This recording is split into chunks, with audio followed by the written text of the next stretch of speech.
Students, आज हम continue करेंगे chapter number 1 that is crop production and management. Last lecture में हमने पढ़ा था अबाउट एग्रीकल्चरल प्रैक्टिसेस, कौन कौन सी प्रिपरेशन ऑफ सोइल के बारे में पढ़ा, सोइंग ऑफ सीड्स के बारे में पढ़ा था, एडिंग मैन्योर एंड फर्टिलाइजर्स के बारे में पढ़ा था। Now we continue the same agricultural practices. So today we are going to do irrigation. Irrigation में क्या होता है? पानी मीन्स वाटर सप्लाई किया जाता है क्रॉप्स में। अब water is essential means most important for the growth of all kind of living organisms like human beings, animals, plants. तो प्लांट्स जो होते हैं उनकी ग्रोथ के लिए, उनके जो प्रोडक्शन ऑफ फ्लावर्स हैं, सीड्स जर्मिनेट होंगे या उनके फ्रूट्स प्रोड्यूस होंगे, तो उनके लिए किसकी रिक्वायरमेंट होती है? वाटर की रिक्वायरमेंट होती है। अब जो वाटर है वो इतना ज़्यादा असेंशियल क्यों है, क्यों वो इतना ज़्यादा इम्पॉर्टेंट होता है? For the germination of seeds. Germination of seeds का मीनिंग, जब हमने सीड्स को सो कर दिया है सॉइल के अंदर, तो वो जब वहाँ से निकलने शुरू होंगे, जब उनके प्लांटलेट्स बनने शुरू होंगे, तो दे नीड वाटर। सीड्स के पास तो पानी होगा नहीं, तो कहाँ से लेंगे? वो फ्रॉम दी सॉइल से लेंगे। तो ड्राई कंडीशंस में क्या होंगे? जो सीड्स हैं वो जर्मिनेट नहीं करेंगे। Second is for transportation of nutrients. Plants need nutrients for their food. तो वो न्यूट्रिएंट्स है वो कैसे ट्रेवल करेंगे? वो कैसे होंगे कि जो वाटर है उसके अंदर सॉल्युबल होंगे। वाटर के अंदर क्या होंगे? न्यूट्रिएंट्स विल बी सॉल्युबल और इसके अंदर डिसॉल्व होके they will be transported to the all parts of the plant. Third is to protect from both frost and hot air currents. Frost का मीनिंग क्या होता है? सर्दियों में जब पाला जमता है, पाला को क्या बोलते हैं हम लोग? फ्रोस्ट बोलते हैं। और हॉट एयर करंट्स में जब गर्मियों में बहुत तेज तेज लू चलती है, बहुत गर्म हवाएं चलती हैं, that is hot air currents, उनसे भी प्रोटेक्ट करता है ये प्लांट्स को। That's why water is very much necessary. इसीलिए क्या करते हैं, जो क्रॉप्स हैं उनको डिफरेंट डिफरेंट इंटरवल पे रेगुलरली वाटरिंग करी जाती है। रेगुलर इंटरवल पे जो प्लांट्स हैं उनमें फील्ड में पानी दिया जाता है। इसी प्रोसेस को क्या बोलते हैं? इरिगेशन बोलते हैं। इसी प्रोसेस को क्या बोलते हैं? इरिगेशन। इरिगेशन का जो टाइम एंड फ्रीक्वेंसी होगा, टाइम एंड फ्रीक्वेंसी का मीनिंग क्या है कि अगर हमने कोई क्रॉप उगा रखी है, जैसे हमने कोई व्हीट की क्रॉप उगा रखी है अपने फील्ड के अंदर, उसमें क्या चाहिएगा कि हमें कितनी बारी उसमें पानी डालना है, means that is the frequency, means how many times, ये कितनी बारी हमें खेत में पानी देना है, that is the frequency. Time means कितने टाइम इंटरवल के बाद, कि भाई 1 मंथ के बाद देना है या सोइंग के टाइम देना है या 2 मंथ के बाद देना है, यानी कि कब वो पानी देना होता है, दैट इज दी टाइम। जो ये टाइम एंड फ्रीक्वेंसी है ये वेरी करती है from crop to crop, from season to season. तो ये क्या होगी? अलग अलग क्रॉप के लिए अलग अलग टाइम इंटरवल होगा, अलग अलग क्रॉप के लिए अलग अलग फ्रीक्वेंसी होगी, अलग अलग सीजन्स में भी पानी उसी के अकॉर्डिंग दिया जाएगा। अब जैसे जो समर सीजन होता है, समर में क्या होगा? जो फ्रीक्वेंसी वो क्या रहेगी? हाई, कि हमें बार बार पानी देना पड़ेगा। क्यों? क्योंकि समर सीजन में क्या होता है? बहुत ही ज्यादा गर्मी होती है, टेम्परेचर बहुत ज्यादा हाई होता है, तो इससे जो वाटर है वो क्या हो जाएगा? इवेपोरेट हो जाएगा। क्या हो जाएगा? इवेपोरेट हो जाएगा। दैट्स व्हाई इन समर जो टाइम एंड फ्रीक्वेंसी है that will remain high. What are the sources of irrigation? There are 2 types of sources. One is traditional sources and second is the modern methods या modern sources of irrigation. जो traditional sources हैं वो sources जो कि पुराने time में use किए जाते थे, आज के टाइम पे भी जहाँ विलेजेस में कोई बिजली नहीं है या कुछ ऐसी सुविधाएं नहीं है, तो वहाँ पे भी अभी भी आई थिंक ये यूज करे जाते हैं। तो जो ट्रेडिशनल सोर्सेज हैं वो कौन से हैं? फर्स्ट इज मोट। मोट के अंदर क्या होता था? जैसे कोई यहाँ पे कुआं है, इस कुएं के अंदर पे यहाँ पे पुली लगी होती थी, उसकी हेल्प से यहाँ से जो फार्मर है वो पानी निकाल के अपने खेतों में डालते थे। Next is chain pump. Chain pump में क्या होता है? इस टाइप से होता है, एक गोल चक्कर होता है जिसके ऊपर ऐसे छोटी छोटी बकेट्स बंधी हुई होती हैं और इसको एक चेन की हेल्प से गोल गोल घुमाते हैं। फिर क्या होगा? यहाँ से पानी निकल के और इसके अंदर स्प्रिंकल होता रहेगा, जिससे खेत में पानी, फील्ड के अंदर वाटरिंग चलती रहेगी। एक है ढेकली। ढेकली में क्या होता है? इस टाइप से एक बना हुआ होता है, ये वुडन होती है, जो ये रोड है इट इज वुडन। एक साइड से इस पे क्या है, बकेट बंधी हुई है, और एक साइड से यहाँ से इसकी हेल्प से इसको ऊपर उठाते थे और फिर खेत में या फील्ड में पानी डालते थे। जो रिहाट सिस्टम है ये मोस्ट कॉमनली यूज्ड सिस्टम हुआ करता था, ट्रेडिशनल। इसमें क्या होता है, इसमें जो सिस्टम है, जो पुली है, दैट इज चेन पंप की तरह ही लगती है, लेकिन यहाँ पे जो रिहाट है वो बुल की हेल्प से करा जाता था। जो बुल होते थे वो रिहाट सिस्टम को चलाते थे। So these were the traditional sources. लेकिन इनमें क्या था, टाइम बहुत ज्यादा लगता था। क्या था कि टाइम बहुत ज्यादा लगता था। सो आज जो मेथड यूज होते हैं दैट आर मॉडर्न मेथड्स, जिनको हम बोलेंगे तो वो कौन से हैं? फर्स्ट है drip irrigation and one is sprinkler system. जो ड्रिप इरिगेशन मेथड है इसमें क्या होता है, ड्रॉप बाय ड्रॉप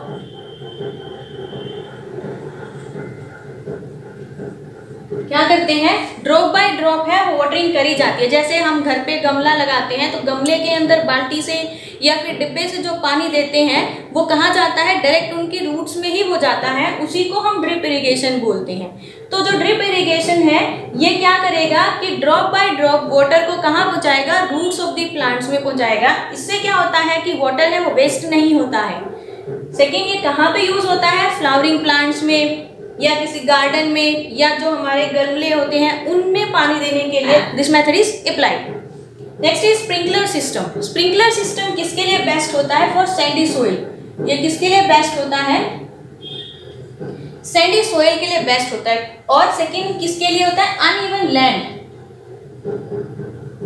किसके लिए है, अनइवन लैंड। तो अनइवन लैंड में और सैंडी सोइल में स्प्रिंकलर सिस्टम यूज होता है। इसमें क्या होता है, पाइप्स का जाल बिछाते हैं, इस टाइप से पाइप्स लगाई जाती हैं जो कि प्लांट्स के पास होती हैं। जब यहाँ जो ये मेन पाइप है, जब इसके नोजल को ओपन करते हैं तो जहाँ जहाँ ये पाइप्स खुलेंगी वहाँ वहाँ पे पानी है वो गिरना शुरू हो जाएगा। जैसे कि बारिश आती है, बारिश की जो बौछारें होती है, शावर ऑफ जो बारिश होता है, उसकी तरीके से ही यहाँ पे शावरिंग है वो शुरू हो जाएगी। इसका भी एक बेनिफिट है कि इसमें भी जो वाटर है वो वेस्ट नहीं होता है, और सैंडी सॉइल में और अनइवन लैंड में ये तरीका बेस्ट होता है। नाउअडेज जो वाटर पंप्स हैं वो भी यूज करे जाते हैं। जो वाटर पंप्स हैं वो किससे चलते हैं, उनके अंदर पेट्रोल भी डाला जाता है या डीजल से चलते हैं, और इलेक्ट्रिसिटी से भी जो वाटर पंप है वो काम करते हैं। So these were the modern methods of irrigation. What were the benefits of irrigation? Irrigation क्यों किया जाता है, प्लांट्स को पानी अच्छे से मिले, प्रॉपर टाइम इंटरवल पे मिले, रेगुलरली मिले। इससे क्या होगा, प्लांट की ग्रोथ अच्छी होएगी, उसके जो फ्लावर्स हैं, फ्रूट्स हैं, सीड हैं वो अच्छे से प्रोड्यूस होंगे, उसके जो न्यूट्रिएंट्स हैं वो अच्छे से डिसॉल्व होके हर प्लांट के हर पार्ट में वो पहुंच जाएंगे। इसीलिए क्या है, पानी की या इरिगेशन की रिक्वायरमेंट होती है for the crops. Next agricultural practices, protection from the weeds. Weeds क्या होते हैं, वीड्स होते हैं अनवांटेड प्लांट्स, अनवांटेड या फिर अनडिजायरेबल प्लांट्स। अनडिजायरेबल प्लांट्स का मीनिंग क्या हुआ कि वो प्लांट जिसकी हमें रिक्वायरमेंट ही नहीं है, हमने अपनी क्रॉप उगाई है लाइक पैडी या वीट जो हमने उगाया है, उसमें उसके साथ साथ कुछ ऐसे प्लांट्स भी उगाए हैं जो कि अनवांटेड है, जिससे कोई वीट या हमें राइस नहीं मिलने वाला, वो अपने आप ही उगाए हैं, उनको क्या बोलते हैं, वीड्स बोलते हैं। वीड्स को रिमूव जब कराते हैं, रिमूवल ऑफ वीड्स, उसको क्या बोलते हैं, वीडिंग बोलते हैं। रिमूवल ऑफ वीड्स कैसे, उसको क्या बोलेंगे, वीडिंग बोलेंगे। Why is weeding done? जो ये वीडिंग है ये क्यों करी जाती है, क्या जरूरत है हमें ऐसे प्लांट्स को रिमूव करने की? तो फर्स्ट है कम्पीट विद द क्रॉप्स। जो ये अनवांटेड प्लांट्स हैं इनको भी ग्रो करने के लिए न्यूट्रिएंट्स की रिक्वायरमेंट होगी, वाटर की रिक्वायरमेंट होगी, और वो क्या होंगे, यही सारी चीजें क्रॉप्स को भी रिक्वायर्ड हैं। अब जब क्रॉप्स हैं, अब उनके साथ में अनवांटेड प्लांट्स उगाए हैं, अनवांटेड प्लांट्स क्या करेंगे, कंपीट करेंगे। जो क्रॉप के हिस्से का वाटर होगा, न्यूट्रिएंट्स होंगे, उनको ये भी एब्जॉर्ब करेंगे और खुद की ग्रोथ करवाएंगे। दैट्स व्हाई ये अनवांटेड है, that's why we have to remove them. Next है अफेक्ट ग्रोथ ऑफ प्लांट। अब जब वो उनके न्यूट्रिएंट्स को ले रहे हैं, पानी को ले रहे हैं, तो क्या होगा, जो प्लांट हमें एक्चुअली में चाहिए, जो क्रॉप हमें चाहिए, उसकी ग्रोथ को अफेक्ट कर देंगे, उसको अच्छे से ग्रो नहीं होने देंगे। इंटरफियर इन हार्वेस्टिंग, कुछ ऐसे भी वीड्स होते हैं जिनमें कांटे भी होते हैं। तो जब हार्वेस्टिंग आएगी, हार्वेस्टिंग करेंगे, तो जो मैनुअली हार्वेस्टिंग करते हैं उनके हाथों में वो लगेंगे, means they interfere in harvesting. Poisonous to animals, कुछ वीड्स ऐसे होते हैं जो पॉइजनस होते हैं एनिमल्स के लिए, कुछ ऐसे भी होते हैं जब एनिमल्स उनको खा लेते हैं तो उनकी जो मिल्क होता है, उनका जो मिल्क होता है वो कड़वा, बिटर इन टेस्ट हो जाता है। So they are poisonous to animals also. So weeds हैं are not good for the crops. So how can we remove them? So we can remove the weeds by tilling. Tilling क्या थी? Loosening and turning of the soil, जो क्या first method था when we were preparing the soil for growing the crops. उस time पे जो process करी थी दैट वाज टिलिंग। टिलिंग क्या करती है, अगर उसके अंदर फील्ड के अंदर कोई अनवांटेड प्लांट ग्रो कर गया है तो टिलिंग करके उस प्लांट को उखाड़ देते हैं या उसको बिल्कुल जमीन के साथ से काट देते हैं, और जब वो उखड़ जाएगी या कट जाएगी तो वो सूख जाएगी और सूखने के बाद सोइल के अंदर ही मिक्स हो जाती है। नेक्स्ट है bye manual removal. Manual removal का मीनिंग क्या होता है कि जैसे अगर आपने कभी पैडी देखी हो तो जब पैडी के अंदर कोई भी ऐसे अनवांटेड प्लांट्स उगाते हैं तो जो फार्मर्स होते हैं उनको हाथ से अलग अलग सेपरेट हाथ से निकालते हैं। इसी तरीके से जो व्हीट होता है उसके अंदर जो अनवांटेड प्लांट्स होते हैं उनको भी हाथ से रिमूव किया जाता है। नेक्स्ट है यूजिंग सर्टेन केमिकल्स।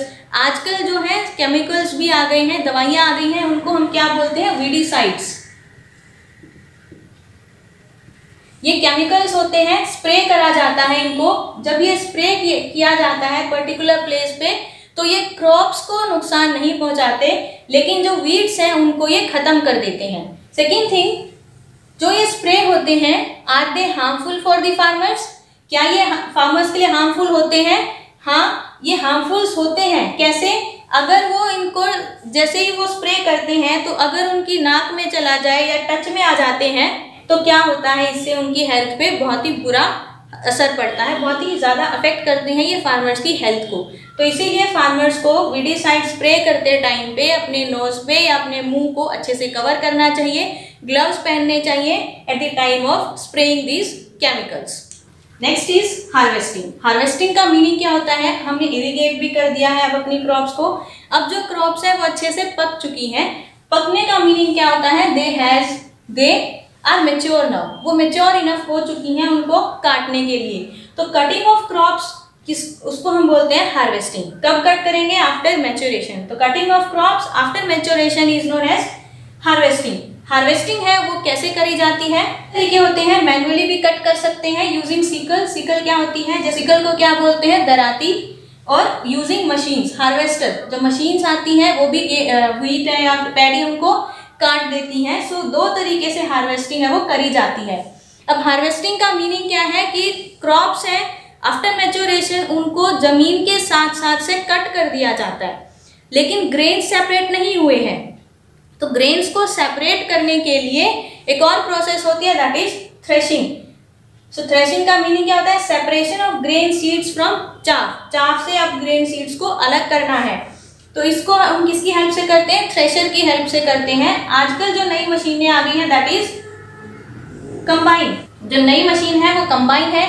ये कंबाइन क्या करती है? नाम क्यों है इसका कंबाइन? क्योंकि ये दोनों काम करती है, हार्वेस्टिंग का भी और थ्रेशिंग का भी।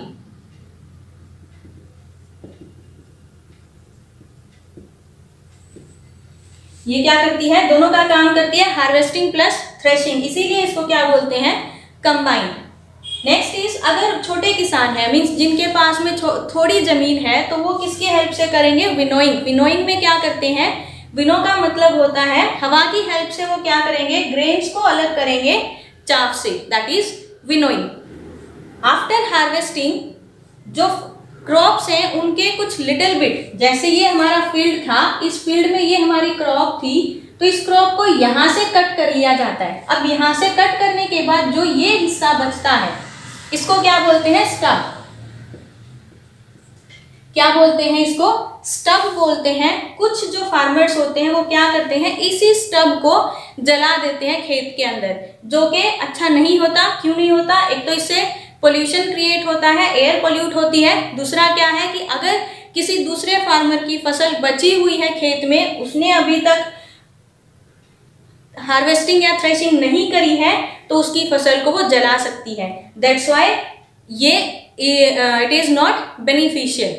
Next is after harvesting, after threshing, जो सीड्स हैं, जो ग्रेन है वो हमारे पास आ चुके हैं। अब क्या करना है, उनको स्टोर करना है। Proper storage is necessary, proper storage is necessary. अगर उसको प्रॉपर तरीके से स्टोर नहीं किया जाएगा तो जो माइक्रो ऑर्गेनिजम्स हैं या जो इंसेक्ट्स हैं या रैट्स हैं वो उसको क्या कर देंगे, खराब कर देंगे। तो प्रॉपर स्टोरेज इज इतना ही इंपॉर्टेंट पार्ट होता है जितने के हमारे ऊपर वाले एग्रीकल्चरल प्रैक्टिसेस थे। तो स्टोरेज है उसको करने से पहले जो घर पे जो क्रॉप लाई जाती है, जो ग्रेन लाए जाते हैं, वो क्या होते हैं, मॉइस्चर उनके अंदर होती है। उनको अच्छे से सुखा के ड्राई करके फिर उनको हम डाल देते हैं। जो फार्मर्स होते हैं, फार्मर्स किस में से भरते हैं, उनको जूट बैग्स में या फिर मेटालिक बिन्स उनके पास होते हैं, उनके अंदर वो स्टोर करके रखते हैं। लेकिन जब जो किसान हैं जिनके पास ज़्यादा अमाउंट ऑफ ग्रेन्स हैं, वो क्या करेंगे, वो उनको सेल कर देते हैं। तो जब वो सेल करते हैं तो बहुत सारी लार्ज स्केल पे जो ग्रेन है वो इकट्ठा हो जाती है। उसी लार्ज स्केल पे ग्रेन को स्टोर करने की, स्टोर कहाँ करा जाता है, सिलोज में एंड ग्रेनरीज में, सिलोज में एंड ग्रेनरीज में। जैसे आपने देखा भी होगा कि जो हैफेड है, हैफेड क्या करता है, उसके पास बहुत बड़े बड़े स्टोरेज एरियाज होते हैं जहाँ पे वो ग्रेन्स को जूट बैग्स में डाल के स्टोर कर लेता है। स्टोर करने के बाद भी कई बार इसमें स्मॉल इंसेक्ट्स आ जाते हैं, माइक्रो ऑर्गेनिजम्स आ जाते हैं। उससे अपनी ग्रेन्स को बचाने के लिए जो ड्राई नीम की पत्तियां होती हैं, लीव्स होते हैं, वो उसके अंदर डाले जाते हैं। और बड़े स्केल पे, लार्ज स्केल पे कुछ केमिकल्स उसके अंदर यूज करे जाते हैं, सो दैट जो इंसेक्ट्स हैं, जो माइक्रो ऑर्गेनिजम्स हैं, वो फसल को, वो हमारी ग्रेन्स को, अनाज को खराब ना कर पाए। That's why these things are used. अगर वो उसको खराब कर देंगे तो क्या होगा कि जब उसको नेक्स्ट टाइम जब उगाने, सीड्स को हम उगाने लेके जाएंगे तो वो अच्छे से ग्रो नहीं कर पाएंगे। These were our agricultural practices. First was preparation of soil, second was sowing the seeds, third was adding manure and fertiliser, fourth was irrigation, next one is protection of the crops, and last one is the storage. Last one is the storage. So these things, these cereals, vegetables, fruits etc. we are getting from the plants. लेकिन हमें food है वो animal से भी मिलता है। जो food है वो एनिमल से भी मिलता है, जैसे कि मिल्क मिलता है, एग्स होते हैं, हनी होता है, जो फिश होती हैं यानी कि मीट होता है। तो ये जो टाइप का फूड है ये हमें कहाँ से मिलता है, एनिमल से मिलता है। तो इन्हीं फूड के लिए जब एनिमल्स हैं उनको रेयर किया जाता है। रेयर मीन्स एनिमल्स को पाला जाता है। जो खेती जो लोग करते हैं, जो फार्मिंग करते हैं, वो इसके साथ साथ क्या करते हैं, एनिमल हस्बेंड्री भी करते हैं। एनिमल हस्बेंड्री का मीनिंग क्या होता है, एनिमल हस्बेंड्री का मीनिंग होता है कि एनिमल्स को पालना, ठीक है। Animals are reared for their food, that process is known as animal husbandry. So ये फार्मिंग है, इसके साथ साथ इसको कर लिया जाता है। क्यों? क्योंकि यहाँ पे जब हमने ग्रेन्स को सेपरेट किया है तो हमें चाफ मिला है। जो चाफ होता है वो किस लिए होता है, फूड ऑफ एनिमल्स। इसी तरीके से जो कुछ वीड्स होते हैं, जो वीड्स होते हैं वो भी क्या होता है, फोडर फॉर दी एनिमल्स होता है। तो ये दोनों प्रोसेसेस क्या है, साथ की साथ करी जाती हैं। So this was our chapter है वो हमारा कंप्लीट हो चुका है। In next lecture, next video we will do the NCERT problems. Thank you.